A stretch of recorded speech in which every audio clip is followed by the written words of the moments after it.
Assalamualaikum warahmatullahi wabarakatuh. Salam sejahtera buat kita semua. Baiklah, pada kesempatan hari ini kita masuk ke materi kuliah yang baru dengan topik yaitu pengemasan dan penyimpanan benih untuk CPMK dan sub CPMK kuliah hari ini, yaitu mahasiswa mampu memahami tentang teknik pengemasan dan penyimpanan benih. Selanjutnya, mahasiswa mampu melakukan teknik pengemasan dan penyimpanan benih dengan baik. Pendahuluan, tujuan pengemasan benih yaitu mempertahankan kondisi lingkungan sekitar benih agar sesuai dengan yang dikehendaki. Selanjutnya yaitu menghindarkan benih dari kontaminasi dan pencampuran dengan benih lain, melindungi benih dari kerusakan fisik baik yang disebabkan oleh kerusakan mekanik maupun serangan penyakit. Selanjutnya yaitu menjaga kehilangan benih dan mempertahankan perlakuan benih atau seed treatment, memudahkan dalam penanganan selanjutnya sebagai media informasi dan iklan bagi benih di dalam kemasan. Nah, ini cara mengisi kemasan benih. Benih yang akan dikemas dikirim ke wadah penampung atau hopper bin yang berada di atas mesin pengisi otomatis atau semi otomatis. Kemudian benih yang sampai ke wadah penampung tipe curah atau bulk melalui aliran gravitasi yang dialirkan melalui pipa atau dengan hembusan udara melalui ban berjalan. Oleh karena hampir semua benih dijual dengan satuan berat, maka jumlah benih yang dimasukkan ke dalam kemasan harus sesuai dengan jumlah yang ditetapkan sebelumnya.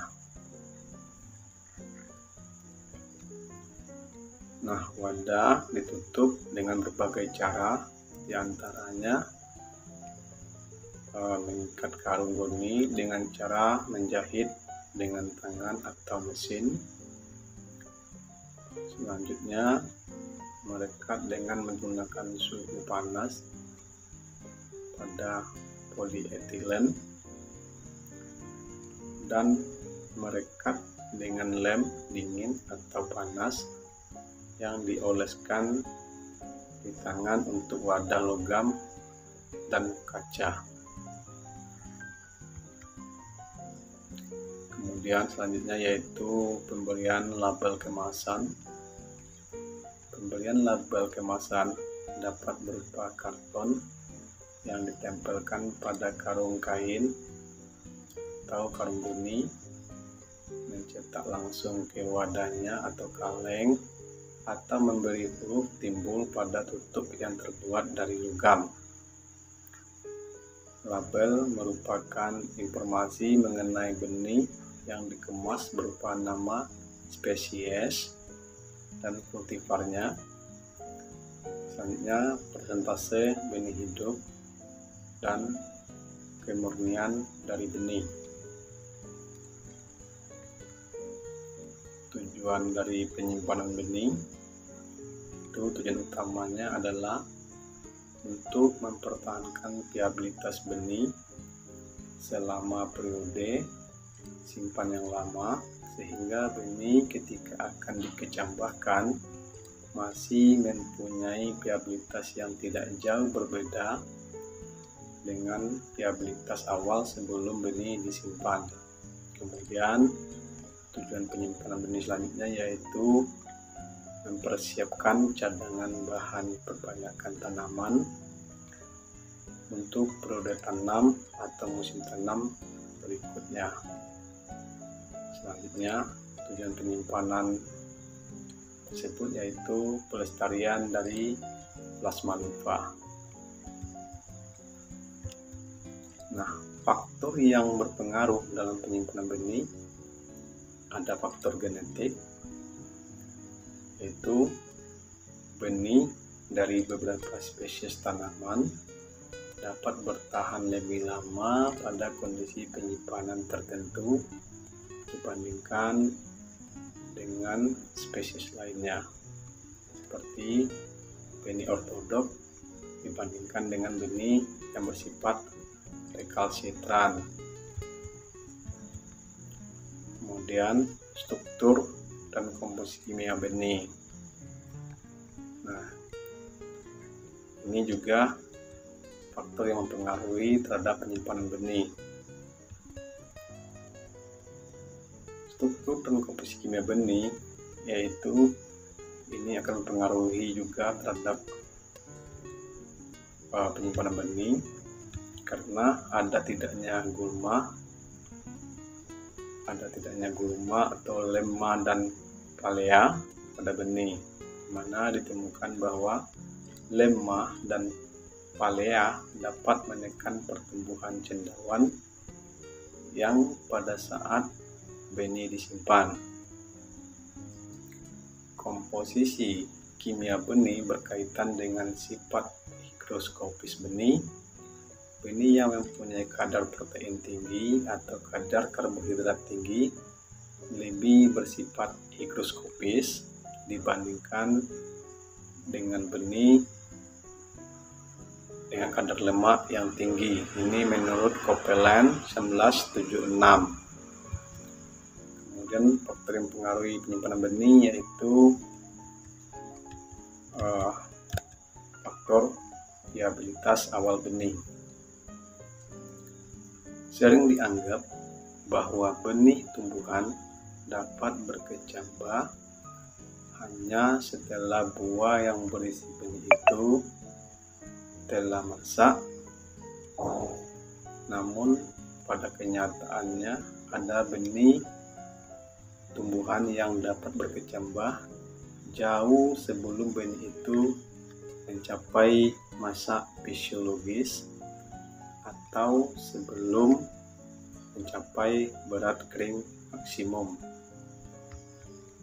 Kemudian faktor yang mempengaruhi penyimpanan benih selanjutnya yaitu kadar air benih dan kelembaban nisbi ruang penyimpanan. Pada benih-benih ortodok, umumnya pada saat panen, kadar air masih cukup tinggi, yaitu sekitar 16-25%. Oleh karena itu, kadar air tersebut harus diturunkan untuk mempertahankan viabilitas benih tetap tinggi selama dilakukannya penyimpanan. Setiap penurunan kadar air sebesar 1% dan penurunan suhu ruang simpan sebesar 5%, maka daya simpan benih akan menjadi 2 kali lipat. Nah, hukum ini hanya berlaku pada benih ortodok. Artinya apa? Untuk benih-benih yang bersifat rekalsitran, hal seperti ini tidak berlaku. Kemudian faktor yang mempengaruhi penyimpanan benih yaitu suhu di dalam ruang penyimpanan. Suhu ruang penyimpanan merupakan faktor penting yang mempengaruhi umur simpan benih. Makin rendah suhu ruang penyimpanan, maka umur simpan benih akan semakin panjang. Ini menurut Justice dan Bass tahun 1960.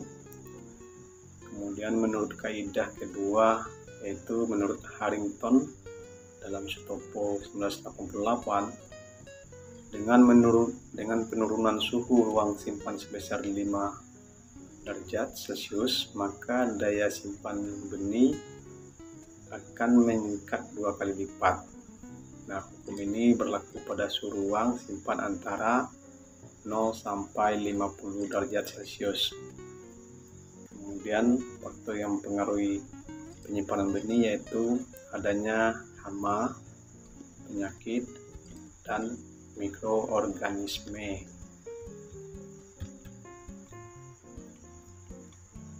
Selanjutnya yaitu bangunan ruang penyimpanan benih. Untuk mempertahankan viabilitas benih di ruang penyimpanan, maka ruang penyimpanan harus memenuhi prinsip dasar sebagai berikut, yaitu adanya pengawasan atmosfer. Kedua yaitu penyimpanan dalam tempat yang tertutup rapat atau sealed storage. Kemudian pengawasan kelembaban. Penerapan prinsip-prinsip penyimpanan, di mana penyimpanan benih harus diusahakan pada ruang dan tempat penyimpanan yang khusus atau yang memenuhi persyaratan dengan mengingat faktor-faktor yang mempengaruhi seperti yaitu jumlah benih yang akan atau harus disimpan, kemudian suhu dan kelembaban relatif ruang penyimpanan, macam kemasan atau tempat atau wadah benih, selanjutnya lamanya penyimpanan benih, serta faktor-faktor lain yang ekonomis bagi penyimpanan benih tersebut. Penyimpanan benih dapat dibagi dalam 3 kelompok. Pertama yaitu penyimpanan benih bersertifikat, penyimpanan jangka pendek. Gudang penyimpanan harus mempunyai lantai panggung, jarak tanah dengan lantai panggung minimal itu 90 cm, dan antara lantai dan tanah harus dilapisi aspal setebal 3 cm. Kemudian gudang dibuat dari bahan gedung tanpa jendela dan hanya berpintu satu. Kemudian untuk keluar masuk gudang sebaiknya dibuat tangga yang dapat dilepas untuk mencegah masuknya tikus. Jadi itu bentuk desain penyimpanan benih bersertifikat ya. Kemudian apabila dalam ruangan menggunakan refrigerator, maka fasilitas insulasi harus ada. Kemudian penyimpanan benih lebih 2 musim, atau istilah lainnya disebut dengan carry over seed dan benih dasar. Penyimpanan 2 musim atau 5-6 tahun untuk benih dasar. Tidak dibutuhkan ruang yang luas karena hanya disimpan dalam jumlah kecil. Selanjutnya diberi insulasi agar panas dari luar tidak masuk. Kemudian disiapkan refrigerator. Selanjutnya suhu dipertahankan maksimal 200 derajat Celcius dan kelembabannya 50%. Benih jangan ditumpuk secara bol. Kemudian simpan dalam wadah kedap udara. Penyimpanan benih penjenis dan gram plus, yaitu penyimpanan jangka panjang. Ruang penyimpanan harus bersih, kedap air dan uap air. Kemudian disediakan fasilitas insulasi, refrigerator, dan dehumidifier untuk menurunkan kadar air serendah mungkin. Nah, ini beberapa sumber pustaka yang bisa diacu untuk materi kuliah hari ini. Nah, sekian pertemuan kita kuliah hari ini. Terima kasih. Sampai ketemu pada pertemuan kuliah selanjutnya. Assalamualaikum warahmatullahi wabarakatuh.